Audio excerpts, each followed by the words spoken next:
the spherical wheels within wheels or spheres within spheres that is the hidden structure behind all cosmic order and even galactic order, planetary order, and your own body's order and atoms' order. You have a center point and you have a sphere. Where you see circles are actually spheres of energy. Consciousness comes out from the center point into this domain or this sphere. It's called the Nihara body. First, it individuates into the two larger spheres, and they individuate into sets, and this all happens at the same time, right? It expands outward. When it expands outward, it's called Ikashi expansion cycles, where consciousness is coming out from the God Source consciousness field into the smaller form or structure of materialization and expands out through these cycles simultaneously, one on each side. This particular line is referred to as a vector, time-space vector. One end of it is referred to as an event horizon. So one time vector has two event horizons, right? Now, here you have a core, here you have an inner, here you have a middle, and here you have an outer domain on each side. Reality fields take place within all of those. So it's not just that there are numerous reality fields. You have ones in the outer bands, you have ones in the middle, inner, and core bands. The process of coming into existence is expanding out through experiential cycles within the Akashic expansion cycle till you get to this point. When you get to this point, now you'll see in this next graph, these are actually time cycles with names. They're called yugas. And when you get to this, which is called the Kali Yuga, there are several options. And one of the options, which is the natural evolutionary process, which is ascension. That is the natural process by which eternal life beings, and most everybody started as eternal life beings, would naturally undergo. After you expand out, get through the incarnational cycles here, and you would go through what is called a Christ star turnaround, all right? Where you enter these little cycles behind. They're called the Adashi return cycles, where they're going back into source cycles. This is the process. When you expand out, at this point, if you were able to make this Christ star turnaround, your atoms will actually transfigure into eternal life light atoms. And at that point, whatever form you hold there becomes an eternal form that you can materialize and dematerialize at will. You become what's called an Adashi adept. And some people call them ascended masters, but that term is terribly abused on this planet. The Adashi adepts are the ones who have made it through that change, and they are now what are called Ashayana individuals, which means they are eternal life and they can manifest, demanifest at will.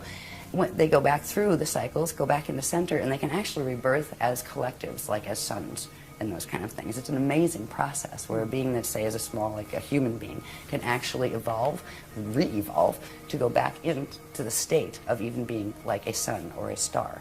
And it is an eternal process. There is no death involved in that process. That is the natural process for life forms. So when we're talking about ascension, it is about doing the natural re-evolutionary process, but that is not happening on this planet. When we get to this point of the Kali Yuga expansion, there are other things that can happen too. There are certain qualities about the science of ascension that are very, very much about physics.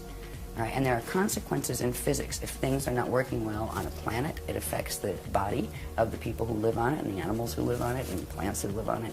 And if certain things are not working well in the body, the DNA does not function properly, the body will not produce the chemicals, and a particular one called celestaline, that is required in order to allow the atoms to merge with their antiparticles without annihilating.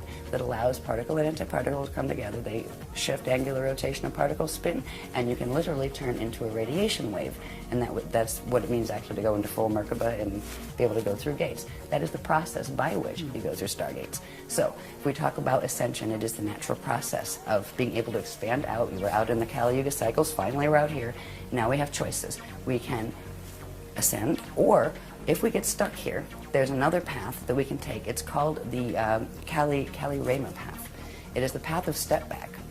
You can go back here to the stage before, and then have to rebirth out again into the cycles in the outer domain and do it's almost like a restart. Do it over again. So hopefully you know, fulfill all your ascension codes. It's what it's about. It's about activating your atoms to the point where they can fully transfigure. And if you can do it in a cycle again, then you can ascend again. There's another path that can occur here. There are basically three paths. The other one's called the path of Kali Dima, That is the path of fall. That is where you get stuck here. You can't step back and you can't go forward because of the choices you are making in your life that are affecting directly what your DNA can do, and what consciousness you're aligning yourself with affects the frequency that your body is able to carry. And if you get stuck here, you will reincarnate in this cycle until the quantum you came in with burns out. And then you will do what is called a space dust return, where ashes to ashes, dust to dust. You will come to a point where you don't have enough energy to reincarnate into another body, into another time cycle. And you will eventually simply just go back. And eventually everybody goes back. But if you go back in ascension, you go back whole. If you go back and step back, you can come back out and go back whole. But if you do the fall path, you do go back eventually as space dust, where your body dies and your consciousness can no longer hold together, and it fragments and just becomes part of the local environment.